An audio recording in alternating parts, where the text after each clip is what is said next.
All right, you guys. So I think we're going to get started. This talk goes from 4:45 to 5:30. Now, I'm going to try to finish on time, but because this is the last section, they gave me permission to go a little bit over. But if you feel, at any time that you're ready to move on, just feel free to leave. I'd like to say one real quick thing. If anyone does leave early, my business cards are right here, and if you have questions about anything I said on TensorFlow and machine learning, please grab a card on your way out. Or if you have any questions about SwiftUI on your way out, just grab a card and email me. I'm here for you guys. So this talk is on why SwiftUI. Actually, first, I'd like to say a little bit about this conference. I've heard a lot about this conference. I speak at a lot of different conferences around the country, and everyone tells me you should really speak at 360 IDev because it's absolutely amazing. And now I know why, because this doesn't feel like a conference to me. It feels like family. And I'm just overwhelmed at how nice everyone is at this conference. So really appreciate being here. So thanks for that. Today we're going to talk about why SwiftUI. This is a really high-level talk. When you watch the WWDC videos, they hop around a lot between SwiftUI and Combine and a lot of other things, and it gets really confusing to figure out how all the pieces fit together. So what this talk is the mechanics of how all those gears turn. So I'm hardly going to talk about UI development. I'm going to spend a lot more time talking about Combine and why they had to make Combine, because without Combine, SwiftUI doesn't make sense. So again, this is really high level. I expect that after this talk, you guys, I'm here all day tomorrow. You can ask me deeper questions if you want, and again, reach out and talk to me on my email. With that said, people ask me, what do you think of SwiftUI? And my answer to them is, I wish my opinion mattered. Because no matter what I think, SwiftUI is the future. This all started when Chris Lautner made the LLVM, absolutely amazing low-level virtual machine. Lots of languages are using it, and you could actually go to GitHub and watch him develop this Swift programming language. And iOS has been first with a lot of great stuff. They brought out the iPhone, the App Store, the Human Interface Guidelines, Dark Theme, Xcode, Swift, and now they bring out SwiftUI. And it's all thanks to the Clang compiler. When I saw the Clang compiler, I could see we were going from C, C++, and Objective-C out to machine code. And I did a blog post, and I said, oh, now we can add another language, and we don't have to work in Objective-C. Wouldn't that be great? And then at the end of the blog post, I said, yeah, but that will probably never happen. And sure enough, they did bring us a wonderful new language. Now, no one asked me my opinion on Objective-C. I just had to work in it. And the same thing is true for Swift. Like, I work with a lot of language designers, and Swift is a beautiful language, and I'm really, really happy that we get to move to it. And SwiftUI is the same way. Declarative programming is the way the entire industry is going. It makes working with UIs much better. And so we're getting away from Objective-C, we're getting away from NS Code, and we're getting away from UIKit. Declarative programming is the future because when we do imperative programming, we have to explain line by line exactly what we want the UI to look like, and it's really tedious. With declarative programming, we kind of explain what we want, and the operating system builds what it needs. So if I said I want a menu system, if I say that on Mac OS, that's a pull-down menu. If I say it on the iPhone, it could be a bottom tab bar. If I say it on the watch, it's a crown, right? So therefore, because I'm doing declarative programming, I can start thinking in abstractions instead of getting caught in the minutia. One of the reasons I can tell that declarative programming is much better is when I look at the SwiftUI documentation for beginners, it's so much less than the UIKit counterparts for it. This is a good soundstone for me to say, hey, this declarative way of programming is going to help everyone from beginners to experts.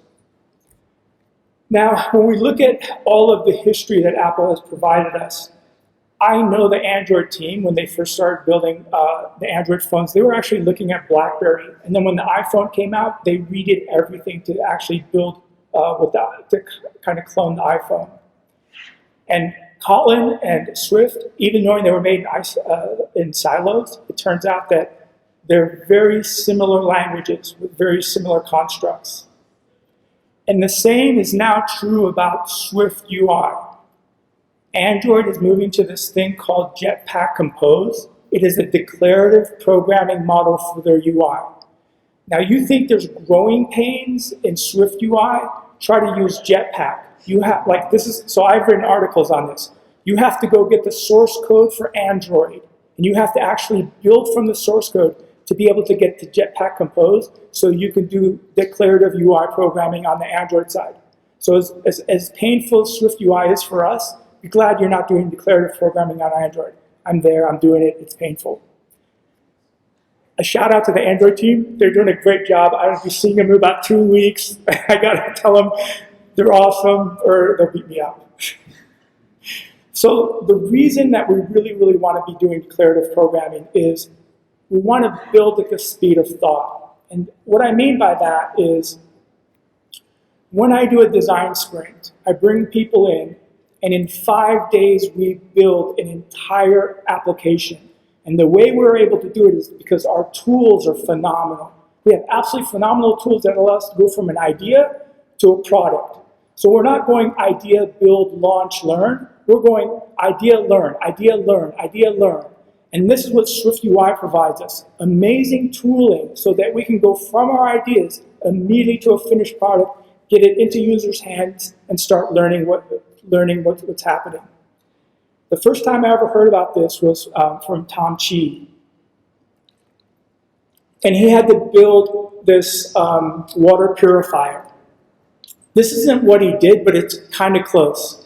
So he went into Target with like a 3D printer, and he started building these things as fast as they could, packaging them, and putting them on the shelf and asking users what they thought. And so they were iterating on these things so fast that they went from something the customer didn't want at all to something that the customer wanted so bad they had to make a PayPal site for pre-orders, all within in the matter of like 3 hours. Every 15 minutes they were making a new product. We do the same thing. We build an iOS app and we go into a Starbucks and we immediately start showing it to people. We iterate, learn, iterate, learn, iterate, learn. Go into another Starbucks, start asking people what we think about the product. Every time they give us feedback, we give them a little Starbucks card, right? And we learn, we iterate and learn so fast that our products are hyper-evolved. And this is what SwiftUI gives us that ability, that amazing tooling so that we can build at the speed of thought. Now, SwiftUI is swift. It's really fast. It's simple to understand. It's simple to use. It removes legacy next step code. It's reactive and it's declarative. SwiftUI is the future, right? They're changing the language of Swift itself to make it work better with SwiftUI. So they added opaque return types so that when we're working with different views, even knowing it's strongly typed, we can just take that opaque type. They removed the return keyword. It makes the code a lot easier to read. We have functional builders, and property wrappers allow us to hold state inside of a struct. Now, I bet you when 5.2 comes out, there'll be new features in the language to support SwiftUI going forward. Now, okay, so the difference between what a SwiftUI view looks like and what it would look like before the language changes are here on the right and the left.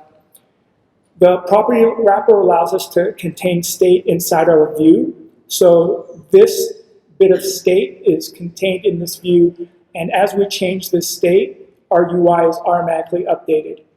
We have opaque types. So if we work with a VStack or an image or a text or a toggle, they're all the same opaque type. We have closing trailers, so we don't have to have the parentheses here. And then we can omit the return keyword. This is really standard stuff. If you look at other languages like Kotlin or any other of the modern languages, they're all doing this trailing closures, removing the return keyword. We're seeing this industry-wide. What's really nice about this is you describe your layout once, and the operating system kind of figures out what it's going to be, what it's going to look like. So this word spacer here, depending on if you're on Mac OS, if you're on a watch, if you're on an iPhone, depending on what different things, the spacer will do different things for you. This declarative programming is really, really important because when foldables come out, there are so many different configurations that this thing can take that even with auto layout, you're going to go nuts, right? Because you have horizontal, you have vertical, you have half folded, you have fully folded, you have fully open. That's way too many configurations. We're going to declare what we want. We want a menu. And then if it's partially opened or fully opened or however it is, it's going to figure out what the menu needs to look like at that point. So we just described our layout once. Here we have an H stack with three views in it. And then an if statement tells us if we're going to have a star or not. Very easy to learn, very easy to understand, but it's going to be moved to many modalities.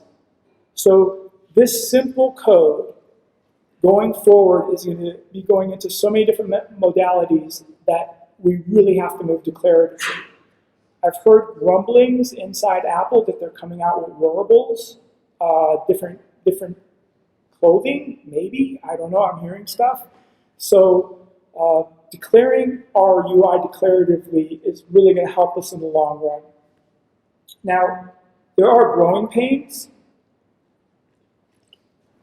SwiftUI only works on iOS 13 plus, Mac 10, 15 plus, iOS 13 plus, and watchOS 6 plus only, right? So if you're going to do iOS 6 plus, you're going to have to use SwiftUI. And also SwiftUI came out of watchOS team, so they have a lot of affinity for it. But there's a lot of benefits to using SwiftUI. The fact that you're programmatically working at the same time that you're working with your design, it makes it very easy to work. There is no discontinuity between the code and the UI you're building. The nightmare, the absolute nightmare of trying to put XML storyboards into source control, gone. Like, I lost too much of my life dealing with that issue. The user interface is getting checked by the Swift compiler. So no longer are we building UIs by control dragging and building in Xcode. We're just writing normal Swift code. And it makes it so much easier to understand what's going on because you don't have to worry about inspecting when you drag and drop, you don't have to inspect what the segues are doing and all this nonsense. Just look at the code. If you're wondering how are you going to go from your UIKit class names to your SwiftUI names, just drop the UI. So if you're working with a UI slider, now it's a slider. Your UI button is now just button. Your UI whatever name, it's just name. So that transition should be pretty easy going from UIKit names to SwiftUI names. This is the current architecture of what happens when you build a SwiftUI application. The app delegate monitors external events. The scene delegate it manages the way the app appears. The content view is your initial UI interface. The assets where you put your images and your colors. Your launch screen storyboard is what is being shown when the app is being loaded, the plist, and then you have your content view. I imagine that this could get simpler as time goes on, so I'm going to keep my eyes out on this, and we'll see what Apple does with this architecture. Now, one of the nice things we have is we have a really fast way to be able to tell what our UI is going to look like when we actually run the code. the Xcode has a really beautiful preview in its canvas, and I can take my like my text and I can start putting modifiers on it immediately and know what it's happening. And if I right-click on the word text, I can actually see what modifiers I would want to put on it. So that makes discoverability a lot easier. Not only that, but when we play with the canvas, we can just set up a for each for all of the different devices that we want to work with. And inside our preview, we will get a snapshot of what each of those looks like. And if we click the blue play button, it actually is a live preview, so we don't even have to go to the emulator. Right here in the canvas, we can start working with it. Now, to me, I'd rather see this more integrated into Xcode storyboards, so I'm not quite sure this is the final form of it. We might have some form of storyboards coming back, but it won't be this control drag stuff. You'll be writing Swift code, but it'll be more graphically displayed. Like I was saying before, I'm not really going to talk about the UI. It's quite simple to work with. If you're working with a text and you want to know what you can do with it, you just simply command click on it, and all of the possible things you would want to do with it kind of pop up, what you could do with the font, with the padding, the framing. And also, if you hit the little plus button over here on the top of Xcode, it brings up all the possible views that you can go ahead and drop on your canvas.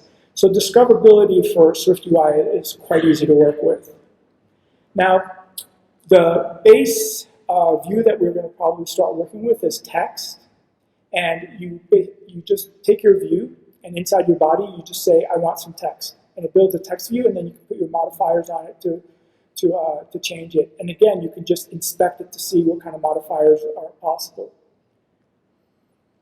If you want to put in your structure, it's very similar to how we've been working with Xcode. Whenever I work with developers, they kind of put a whole bunch of views together, and I always come down here and I go, well, okay, let's go ahead and click embed into a stack view, and then I take those stack views and I embed them in more stack views, and then I take those stack views and embed them into more stack views. Well, this is how SwiftUI kind of works. It has these V stacks and H stacks. And the V stacks go vertically and the H stacks go horizontally. And if you work with like HTML box layout, it's kind of the same idea. Stacks are kind of like the backbone of how components work. So this would be a vertical stack built on horizontal stacks, and you would have more vertical stacks and horizontal stacks, and you would just keep building out your UI. So we have stacks, another form, another type of layout. We have forms, and forms give you that iOS kind of forms feel. And the other one is groups. Anything you put in a group, when you do something to a group, it does everything in that group. So between stacks, forms, and groups, this is how we do our layout. I would not be surprised if Apple starts putting more layout features more than just groups, forms, and stacks. If you don't like what Apple is providing, building custom views is ridiculously easy, which makes me think that as we go forward, the community is going to come out with a lot of very nice open source tools for us. And I would really keep my eyes open on the views, the custom views that the community is going to start providing. Definitely want to look at the SF symbols that were added. I have written entire games that were nothing but emojis and symbols. And that means when you go to load my game off the App Store, it loads in almost no time, because I'm reusing a lot of the elements that are already a part of iOS.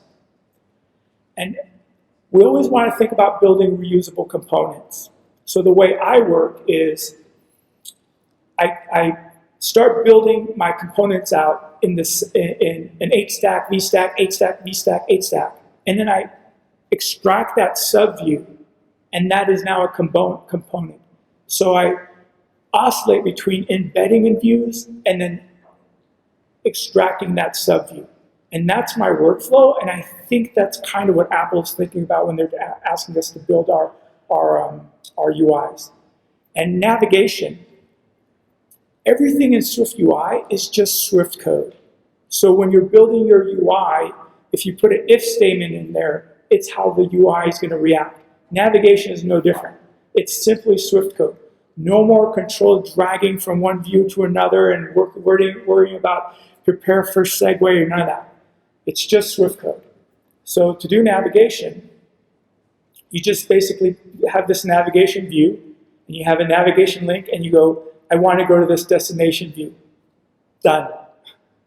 This is wonderful. I mean, think about going into source control on the web. So you're in GitHub, and you're looking at someone else's code. You can just read their code and go, okay, I know how their navigation works. And there's no more prepare for segue. All you do is you do the navigation view, and then you have a navigation link. And when you call the destination, you just pass your arguments to it. That's it. It's just Swift code. Makes life so much better. And remember that all that crazy stuff we had to do with UI table view controller? No, right? Navigation is just Swift code. A table is just Swift code. So we have this loop, and what this loop is doing is it's saying for every landmark, what I want you to do is I want you to set up a navigation link to the detail view and then call that object.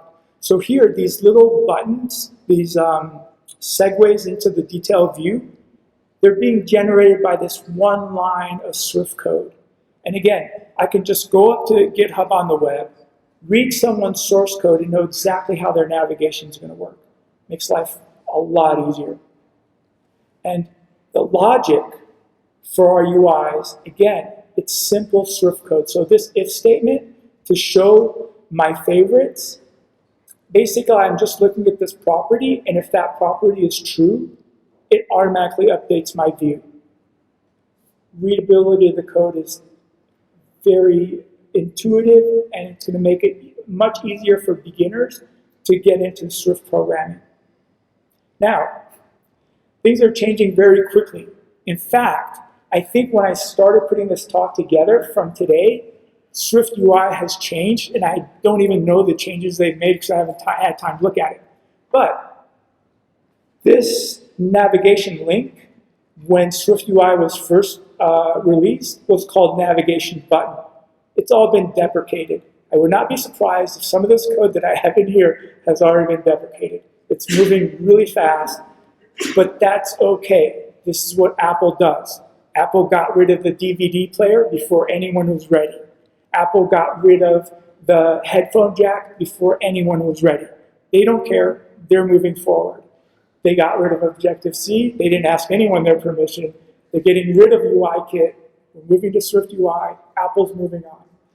So animation, again, it's declarative. It's very easy. You just say, I want to do my button with animation.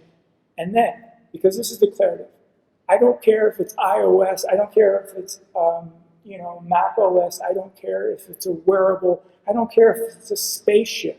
And when I say with animation, the operating system is going to figure out how it's going to want to display that. Now, you can use a SwiftUI view inside UIKit, and you can use a UIKit inside a SwiftUI view. My point about this slide is, whichever way you want to go, think about how it's going to be easier to move to SwiftUI. So when you're making your decisions about how I'm going to integrate it, always think I'm moving to SwiftUI, because Swift and SwiftUI is the tip of the iceberg of what Apple is building today at Cupertino that's going to build on all this stuff. And the faster we move to this stuff, the more we're going to benefit. When Swift came out, I flew around the country teaching Swift, right? AT&T flew me out to their Dev Summit. I did a one-day intensive workshop on Swift programming. And I was telling people at that point, try to move to Swift as fast as possible, because other things are coming up that you're going to want to be using Swift. And now all those people are super happy, right? Because they're moving to SwiftUI. They're not stuck in Objective-C, and they get the benefits of everything Apple's working on. Now, SwiftUI, the UI is a red herring in SwiftUI. The power of SwiftUI is the data flow and the state management for us. The UI piece is, to me, like the sugar, and the data flow and the state are the meat and potatoes that are really going to fill us. we are moving away from model view controller. I think we already have moved away from model view controller because when I talk to people, the community is now doing reactive programming with ModelViewModel, right? So when I talk to people at different conferences and stuff, and I ask them, what model are you using, right? They're like, oh, we're on all these different reactive programming. And I go, so you don't use model view controller. They're like, model view controller has been dead for a long time. Sounds like Apple's just catching up. So what ModelViewModel means is that your view is linked to your data. And you don't have to worry about updating your view when your data changes. Because they're linked, you just update your database and your view automatically changes, right? So we are now in a ModelViewModel reactive programming paradigm with SwiftUI. And we're able to do this because we have tools for data flow. We have AtState, Atbinding, bindable objects, Atbinding. I'm going to explain how all these things fit together. So, state and variable management always requires two steps. First, you define a single source of truth in your model, and then you set up a dependency for it. Over and over for the rest of the talk, I'm going to be talking about your single source of truth and then setting up a dependency. You always want a single source of truth because that makes your model very easy to work with. And you want to set up a dependency because once you set up a dependency, the system will do the synchronization for you. So for local management storage, you're going to use AtState.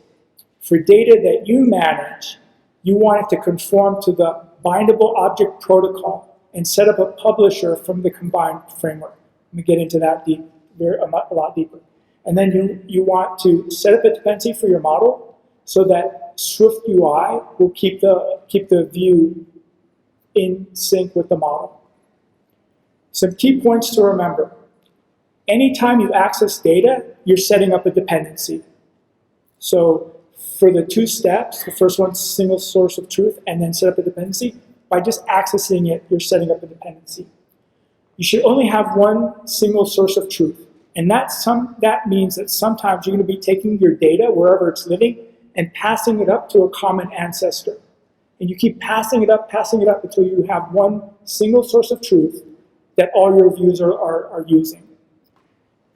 Now, views have a lot of different functions. They're doing layout, visual effects, navigation. And now views are for data, and they do gestures, drawing, and animation. The beautiful thing about SwiftUI is that all data flows in one direction. It makes it a lot easier to intuit about what's happening. Basically, you have a user interaction that is going to mutate some state, that's going to update the view, that's going to be rendered to the user. This flow will never change, and it makes it a lot easier for us to develop our apps. The first piece of data management I want to talk about is AtState. So in your view, if you say AtState, you are setting up a single source of truth, right? Views are not a function, so views are a function of state, not a result of sequence of events. And because they're not a result of sequence of events, we don't have to keep track of what's happened and what is going to happen, right? Our state is going to hold that for us. Any changes rebuilds the view and all of its children. And this is how we keep everything synchronized. Now, you always want to mark AtState private so you remember that it's bound to the current view. So here I have a button, and that button has an action with animate that is going to determine if it's going to show a detailed view or not. So this view is the only one that really cares about this show detail. So this is a perfect place to use AtState. AtState, it's good for when you want to hold data about just that one view, that current one view. Now, what if you have another view that wants to use that data? At that point, you use Appbinding. The way Atbinding works is the view that has the AtState will pass down the property and use the $sign. And when it's passed to that view, the Atbinding here will go ahead and use that property. So our parent view has a state in it, this string. My child view, right here, I'm going to pass that, that bit of data to my child view. And I pass it with this $sign. And what that $sign says is, don't pass this object past the information that that object has, right? So the $sign is going to pass this data to my view. Yeah. So it's being passed in here. I'm using Appbinding, which is saying someone else is holding my single point of truth, and they're just passing me a reference to that single point of truth. So if I have a parent, I go AtState, and then every child I make from that point on, I just pass that Appbinding and then use the $sign to pass it. Now, Appbinding can bind to a state that has a single source of truth, object binding, which I'm going to talk in a little while, or another binding. So this AtState could send with a $sign to this Appbinding, and then this Appbinding can use another $sign variable to send it to this Appbinding. And you can go down your view hierarchy all the way down to your child view. Now, that's all wonderful, but it's useless, right? Because if I talk about AtState, AtState is holding a bit of data that's only for my view. And Appbinding is using that AtState for that one view. But what if I want to use my database? Can't use AtState, and Appbinding is not going to hold any data, it's just going to be passed in data. This is why we need the combined framework. What the combined framework allows us to do is bind to external data. And the way it works is if you have a notification or an alarm, it's going to be published to this action. So the flow is exactly the same that it was when we had a user interaction. And this makes it really easy to intuit about what's going on. So the combined framework is an asynchronous programming for Swift. And you can think of this as RX Swift, except without all the headaches of the back off algorithm. And I'll get deeper into that. This link is for this book, Using Combine, and it goes into much more detail about how to use Combine. Basically, what I'm going to do now is I'm going to give you an overview of how Combine works so that when you go read the book or listen to the videos, all the gears kind of fit together. So why is Combine called Combine? It's called Combine because we have a whole bunch of publishers and operators that are feeding into subscribers. So by combining different publishers and operators, we're able to get what we're publishing into what our subscribers need. Let me get deeper into that. So we have publishers and subscribers. The publishers are publishing data, and the subscribers are subscribing to it. The combined framework is made up of emitters that have two things. They have an output type and a failure type. They used to do failures on convention. That never works. We want to actually bake it in so you're forced to use failures and cancellations as a part of the framework and not left for convention. So our publisher here is going to have a type of an output and a type of a failure. Our subscriber is going to need a different type of input and a different type of failure. And that's where the operators come in. They map from the publisher to the subscriber. The way the combined framework works is we have a publisher, and the subscriber is going to subscribe. It's going to attach to the publisher. The publisher is going to send us a subscription. The subscriber is going to say, I want N values. The publisher is going to send N or less values. And then the publisher might send a completion. So this is the flow of the subscription. In the WWDC example, they talk about how this whole system works. I'm going to give you my explanation of it so that when you watch the video, hopefully you'll get a better understanding of how all these pieces work. We have Notification Center here, and it's going to publish a new trick. This is an object of a new trick. But what I want is a string. So I have to go from a trick to a string. Now the first thing I want to do is I want to map from the notification to data. And I do it through this map operator. This is now going to produce a bit of data for me. But I don't want the data. I want the string inside. Trying to get the string inside could cause an error. Now, the error I want is never fails. So I have to be able to catch this error and reproduce the publisher with a never fail. And they have an operator for that. It's called FlatMap. This just is a publisher. It's basically saying whatever you have, just publish it. So I get this little bit of data, and if I can decode it, it's JSON, if I can decode it, then I will just publish that. If it causes an error, then what I'm going to do is I'm going to publish this placeholder. So no matter what I come out of this flat map, either I'm going to have the data or another publisher. So I will never fail. This publisher, I'm going to publish the name that's inside this data, and I have now a scheduler that I'm going to use to put it on the main loop. And I'm going to talk about schedulers in a little bit. But to go back to understanding how the flow works, I needed to go from a notification that never fails to a string that never fails.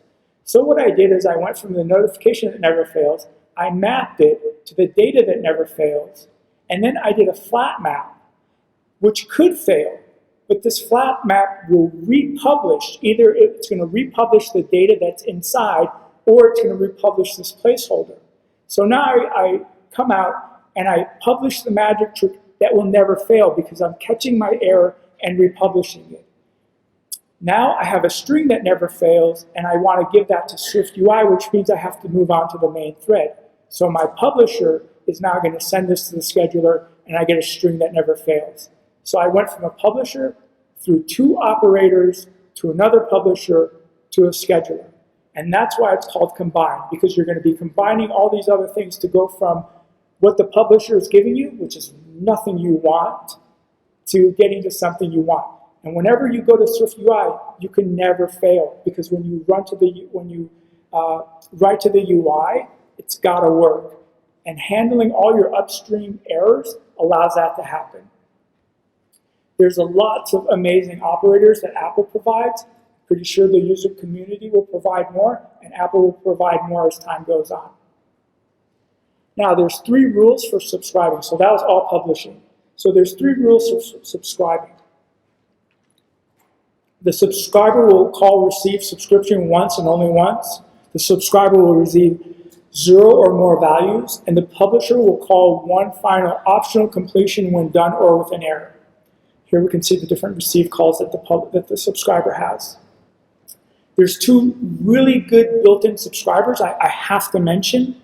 One is assign. So if you have a publisher, you can call assign. When you have a publisher, you can subscribe to that publisher, and when you're subscribing to it, you can call assign on it, and it will go into your object and assign onto that property. So if you have like a button, you can subscribe to events, and assign will listen, and if it's enabled or not enabled, it will update that object for you, that property in that object for you. So assign is a very good subscriber. The other one is sync, and sync basically says, when you emit anything, Mr. Publisher, I'm just going to take whatever you emit and I'm going to run this closure on it. So assign and sync are two very good subscribers that are at your disposal. And you can see, in action here, we have this coming in from Notification Center, and anytime we have this published trick, I'm just going to use my sync subscriber on it. I take that trick name and I can do whatever I want with it. So very easy to use this subscriber. The problem is subscribers are never going to get where we want to go. Where we want to go is to SwiftUI. So now we have publishers and subscribers, but now we need subjects.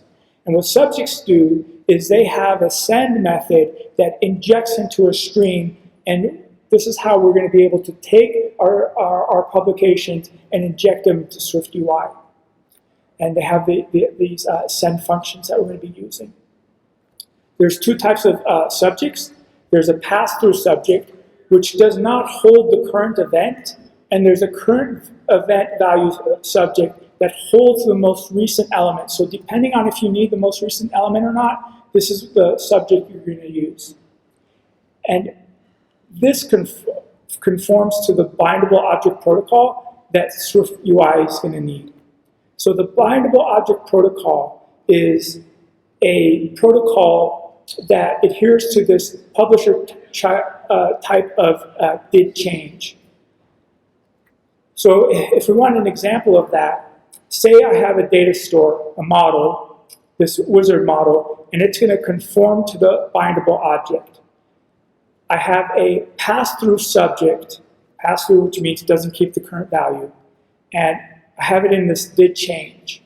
Anytime I update my trick, I call this did set, and it's going to call my subjects send.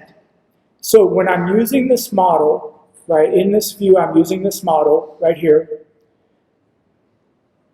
when I look at this trick, when I look at its name, anytime that this subject is changed, my UI is automatically updated. So this is ModelViewModel, right? You change my model, and my view automatically updates. And it's very easy. All we do is we conform to the bindable object. So working with external data, it's always two steps. You create your single source of truth. Your database could be your single source of truth. Then the object that's reading the database, it just conforms to the bindable object. And then when you touch it, when you use it, you create a dependency on it. At that point, SwiftUI will manage it for you. So here we have a view. It has this property, the state property of something that changes. And then the on receive, I have a publisher. And anytime my publisher sends data out, I update it, this something changes, and then my view automatically changes. So the object binding protocol is how we get our external data to update our view. It's for external data that you own and manage. It's a reference type. It's great for models that you already have.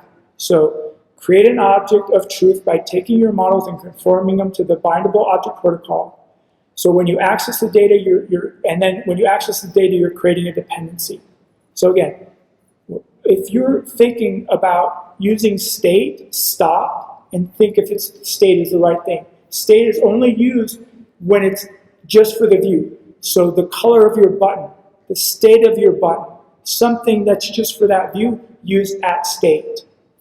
If it's anything outside, you're going to use this bindable object binding protocol and then object binding.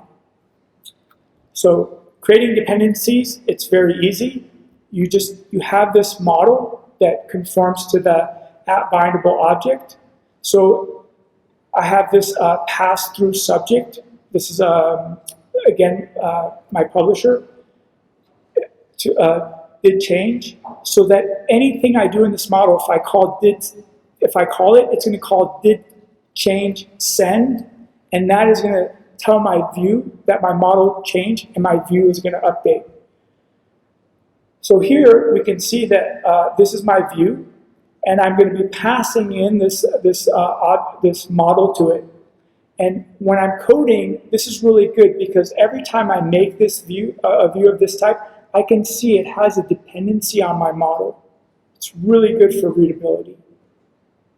So some important notes to remember. Because views in SwiftUI are value types, anytime you're using a reference type, you should be using the @ObjectBinding property, right? This way the framework will know when data changes and keeps your view hierarchy up to date, right? So if you're using a reference type, make sure you're using the @ObjectBinding property wrapper. Now, there's one last type of data store that we can talk about, and that's the environment object.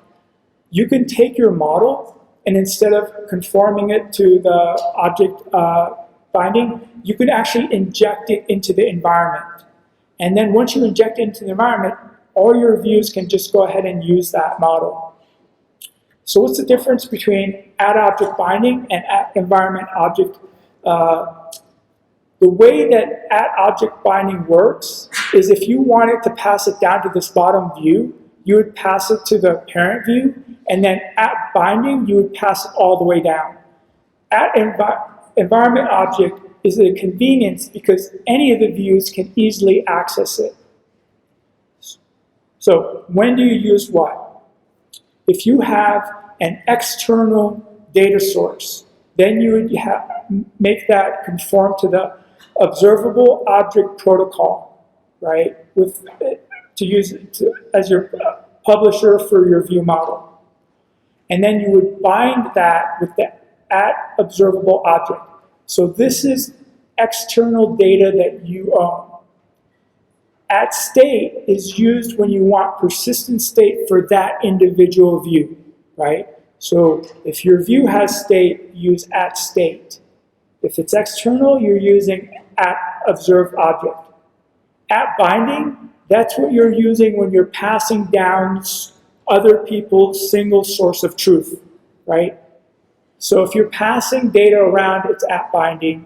If it's inside the view, it's @state. If it's external, it's this guy. Now, the @environmentObject is when all your views need to know something like dark mode. If you're doing dark mode, then you put it into your environment object. And those are the different tools that we have to be able to keep our models in sync. Now, what about React Native and Flutter and Ionic and NativeScript and all this stuff? As far as I'm concerned, the fact that Android is doing Compose and Apple is doing SwiftUI, I'm walking away from all this stuff. Because there's never going to be a day that the Flutter team is going to call Tim Cook and say, hey, you broke us. You need to talk to the SwiftUI team and tell them to undo what they did because you broke Flutter, right? That call is never going to happen.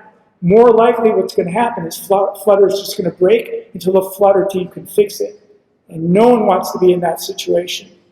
React Native is kind of the same way. So SwiftUI is the future. Like it or not, I like it. I hope you're all on board with me. And that is the end of my talk. Thank you.